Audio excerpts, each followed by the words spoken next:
And welcome back to EDH Deck Building. I am your host, Demo. And are there too many legendary creatures in the Commander format? This is a video that I've been thinking about making for a while, actually. And ironically enough, it kept getting pushed back because we had more and more sets coming out and more spoilers and, of course, more and more legendary creatures. So I actually had to adjust the numbers from my original video that I was going to do. It's something that people have talked about a lot in the format over the last few years. It is an interesting discussion. I think there are upsides and downsides to having as many legendary creatures as we do. Before I get to my actual opinion on the matter, though, I like to go over the numbers so people actually understand how much things have changed, okay? So, 2015, that is the year that I started playing Commander. Commander was gaining in popularity. There was a couple of channels that were doing Commander content, not a lot. I think that was the year it started to take off. Of course, they had just come out with Commander 2015. In that year, there were 45 legendary creatures. In the year,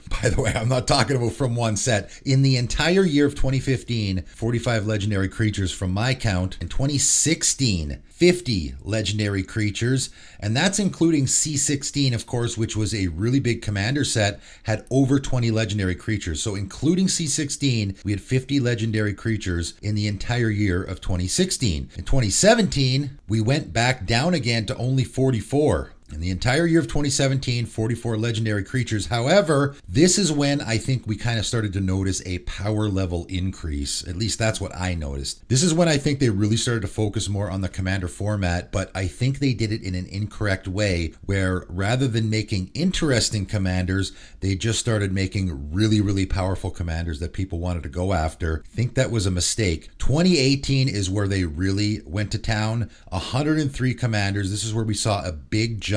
And again, the power level was there as well. So not only did you have an increase in power level in 2018, but you also had a huge jump, about double of what you would normally see for legendary creatures in a year. In 2019, we had 80, so back down a little bit again, but we had Throne of Eldraine that year, which I think is the most impactful non-Commander set for Commander, right? So it's not actually a Commander set, but of course they had a ton of very impactful cards, actually printing Commander cards like Arcane Signet, for example, in a set that wasn't actually specifically a Commander set. So that's when they sort of started doing that. They started shoehorning in actual Commander cards into a standard set. And of course, the commanders from that set were just bonkers. Some of the most popular in the entire format still are, and of course that was over 3 years ago. Now before I get to 2020, I'm gonna go back in time a little bit, okay, to again give people a little bit of a reference of how things used to work. Legendary creatures used to be really rare, okay? So the set that I started playing Magic in is Tempest. Tempest block is where I started actually playing the game of Magic, and legendary creatures were a very unique thing that you didn't see very much. They would just chuck a few of them in every set. And from Tempest all the way to Fifth Dawn, okay, so all of the sets included from Tempest and Fifth Dawn, that's 22 sets, there was 115 legendary creatures, okay? So we're talking years and years and years. Usually they would average around 3. Usually it was about 3 legendary creatures per set back in the day. Sometimes you would have the odd set where they would have a little bit of an explosion of legendary creatures where they have like 6 or 7 or maybe even as much as 10. But typically you were averaging around 3 legendary creatures per set, which is insane to think about compared to today's standards. All those years I just named, 2015 up to 2019, 322 commanders in that 5-year period. Then we get to 2020 where things really get bananas, okay? So in 2020, we had 109 legendary creatures, but that's not including Commander Legends, which of course came out in 2020, which had 73. So a total of 182 commanders in 2020. And of course, the other significant part here is this is when they started doing the commander sets with every set, right? So you'd have a standard set, Zendikar Rising being the first one. For me, when I saw a standard set come out or something that wasn't intended for Commander, if I saw 3 or 4 cards that I thought were great in Commander, fantastic. If I saw a couple interesting legendary creatures, that was great. But now they actually started printing the pre-con Commander decks in standard sets. So of course, that's going to mean we're going to have more Commander content, more legendary creatures. 2021, they didn't slow down a bit, 178. legendary creatures in 2021. And if you thought that was a lot, they really have gone absolutely nuts in 2022, okay? And that's sort of why I'm making this video. Obviously, we're not through the year yet. We still have a lot more coming. We had an absolute ton of product coming out recently. So when Dominaria United came out back in August, I thought it had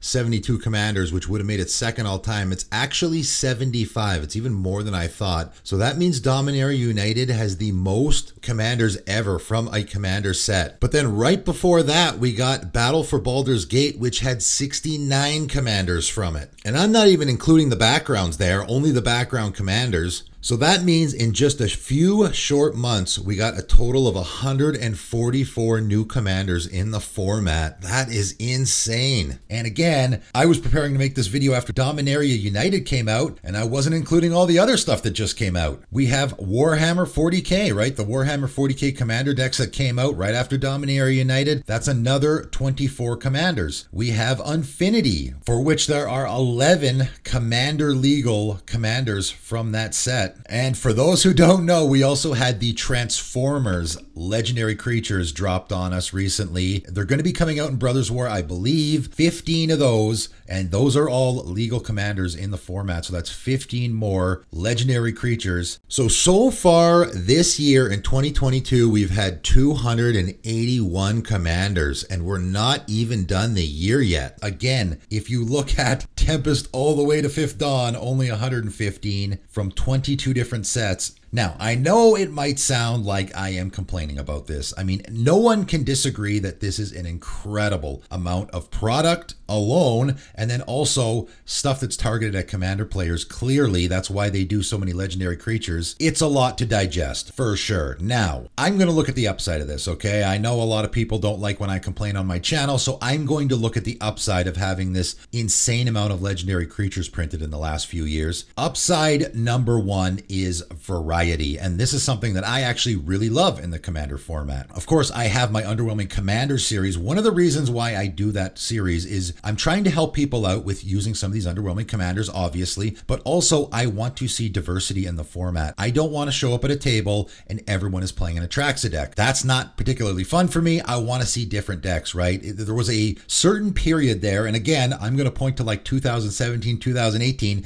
where they started printing these really busted commanders, and I would show up to a game and it would be like 3 Gishath decks or 2 or 3 Muldrotha decks. Like, it was very common for me to show up to a game and have 2 people playing the same commander because there was just this plethora of super powerful commanders that had been pushed into the format that everybody wanted to play. I didn't love that. I want to see everyone showing up with a different commander. It doesn't have to be necessarily underwhelming. I just don't want to see everyone playing the same deck. So all these legendary creatures actually helps with that, right? So I'm going to look at that as a good thing. It's very likely that I can show up to a game now and everyone's going to have a completely different deck because there's so much more variety out there. That part of it I actually really like. And again, because we have so much to choose from now, there isn't so much focus on the same commanders. You know, I talked about this, geez, in a video way back, I can't even remember which one it was, about how I did not have a Sultai deck for the longest time because there was only a few Sultai commanders. There was basically Sidisi Brood Tyrant, the Mimeoplasm, Tasigur, and Damia Sage of Stone, right? That was pretty much it for a Sultai commander. So if you wanted to make a Sultai deck, you had to play one of those, and everybody was already playing those commanders, right? So I didn't make a Sultai deck for the longest time because I didn't want to play one of those commanders that everyone else was playing. Well, now I got a ton of options, right? On top of the partner options, even just the straight up Sultai commanders, I got lots of options to choose from and a lot of different directions to go. So I like that as well. The other good thing that I see about all these printings of legendary creatures is sort of in the same aspect of it, is a lot of these older commanders that were super popular for the longest time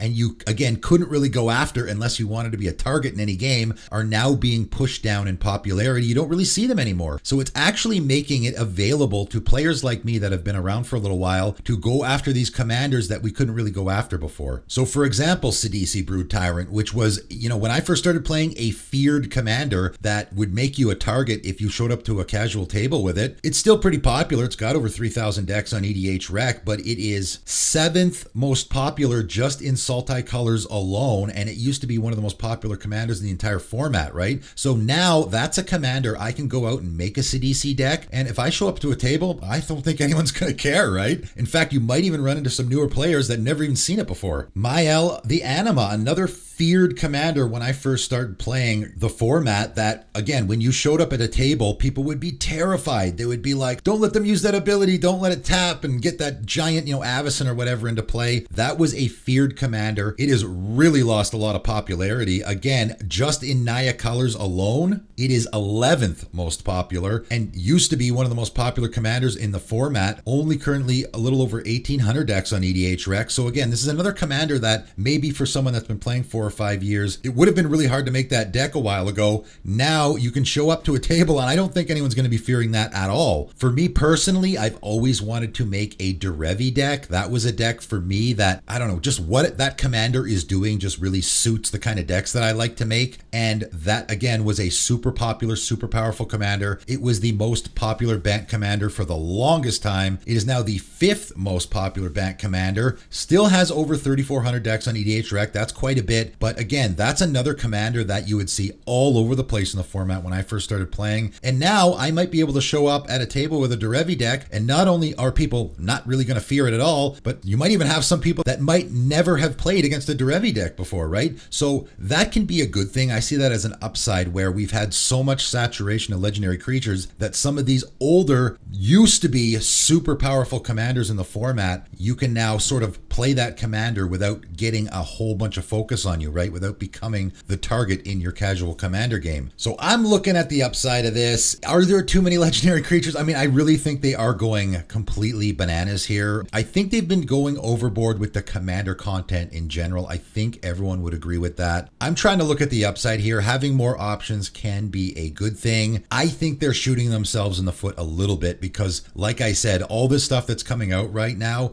you look back at a set like Baldur's Gate. I'm trying to think of Baldur's Gate commanders off the top of my head and I can't really think of any. So I think they're shooting themselves in the foot a little bit. I'm trying to see this as a good thing though. I like the diversity in the format. I like the options. I like the different directions we can go with deck building. I see that all as a good thing. What do you guys think? Comment below. Has there been just too many legendary creatures? Are they just going completely nuts by putting like 50, 80, 100 commanders in a Magic set? I think that's a bit much. And has there been just too much commander product in general? Let me know in the comments below, but that is it for today. Thanks for tuning in.